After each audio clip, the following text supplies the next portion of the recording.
यहाँ पे मैंने नोट्स भी लिखा हुआ है। ओवरी ओवरी सेम वही पॉइंट्स हैं। Human ovaries two small almond like structure, each ovary 2 centimeter attach the dorsal abdominal wall, है ना। मैंने अभी आपको डायग्राम में ही बताया। उसके बाद इनकी जो पोजीशन होती है वो पॉस्चर टू द किडनी, है ना, किडनी के जस्ट सामने रहती है जो एब्डोमिनल कैविटी के साथ कनेक्ट होती है। ईच ओवरी जो होते हैं वो कंपोज्ड करते हैं स्ट्रोमा फाइबर से कनेक्ट होते हैं, कनेक्टिव टिश्यू से, जो पतले पतले आपके जो आपके ओवरी कनेक्ट थे फाइबर से, वो है स्ट्रोमा। आते हैं जो मैच्योर ओवरी होते हैं, उनके जो कॉर्टेक्स होते हैं वो 3 स्टेज में डिवाइड होते हैं। Medulla, blood vessels, nerve fibres, जो आप पढ़ चुके हो डायग्राम में। अब आते हैं फंक्शन पे। तो फंक्शन इसका ओवा एस्ट्रोजन प्रोजेस्टेरोन को कंट्रोल करना, साथ ही साथ फॉलिकल डेवलपमेंट में उनकी हेल्प करना, और मेंस्ट्रुअल साइकिल और ग्लैंड्स को कंट्रोल करने का होता है।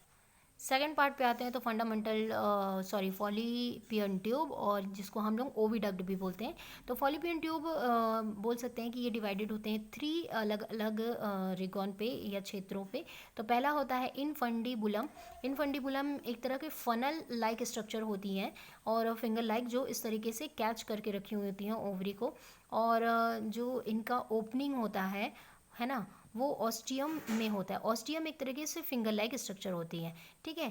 तो एम्पुला जो होता है सेकंड मिडिल, ये होता है डाइलेटल पार्ट होता है, डाइलेटल पार्ट होता है। और इस्थमस होता है जो यूट्रस से डायरेक्टली कनेक्ट होता है, ओविडक्ट का वो पार्ट ही होगा, ठीक है। आते हैं यूट्रस पे। तो यूट्रस एक तरह के वॉम्ब स्ट्रक्चर होते हैं, वॉम्ब बोला जाता है, एक तरह के खोखले नाशपाती जैसे शेप्ड में होते हैं, और मस्कुलर ऑर्गन इसमें वर्क, एक तरह से हम बोल सकते हैं कि ये फिटस हाउस होते हैं जो डेवलपिंग करते हैं एम्ब्रियो का, ठीक है। और डिवाइड होते हैं 3 लेयर पे। इनर, जिसको हम लोग एंडोमेटरिम कहते हैं, मिडिल जिसको मायोमेटरिम कहेंगे, और आउटर जिसको इनकम्प्लीट पेरिटोनियम कहेंगे, ठीक है। आते हैं अब वेजिना पे। तो वेजिना होता है कि ये होता है कॉपुलेशन चैम्बर होता है। जनरली ये फीमेल का कॉपुलेशन चैम्बर होता है, मतलब कि इनमें फर्टिलाइजेशन फंक्शन कंप्लीट होते हैं। वेजिना फॉर्म्ड थिन लेयर, मतलब वेजिना बहुत ही थिन लेयर डायफ्राम के बने हुए होते हैं, जिसको हाइमीन कहते हैं।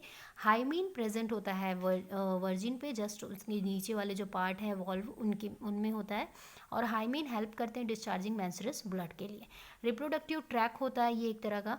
और अब आते हैं नेक्स्ट पार्ट पे। तो ये वॉल्व जो होता है एक तरह का एक्सटर्नल जेनेटिलिया होता है या जेनेटिक पार्ट होता है। ये ओपन होता है वेजिना में और क्लोज होता है ये मस्कुलर हेयर स्किन पे, ठीक है। ये बहुत ही स्पॉन्जी टिश्यू के बने हुए होते हैं वॉल्व। अब आते हैं ग्लैंड पे। तो ग्लैंड 3 टाइप्स के ग्लैंड वर्क करते हैं फीमेल रिप्रोडक्टिव ऑर्गन में। तो पहला होता है बर्थलिनो ग्लैंड।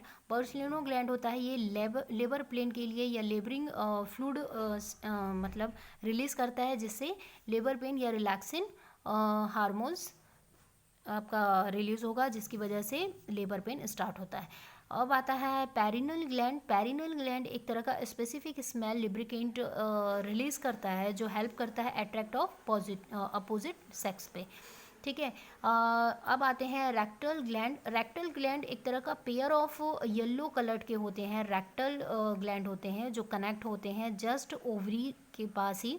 ये कंट्रोल करते हैं एस्ट्रोजन प्रोजेस्टेरोन के रिलीजिंग को। साथ ही साथ ये एग फॉर्मेशन में भी हेल्प करते हैं। एग का जो साइज़ होना चाहिए वो परफेक्ट वो कंट्रोल करते हैं, कि इससे ज़्यादा बड़ा नहीं, ज़्यादा छोटा नहीं। एग के जो साइज होते हैं उन्हीं साइज के बनाने में ये डेवलपमेंट और कंट्रोल में ये हेल्प करते हैं। तो रेक्टल ग्लैंड का मेन वर्क होता है ओवा फॉर्मेशन पे। तो यहाँ पे आपका फीमेल रिप्रोडक्टिव ऑर्गन ख़त्म होता है।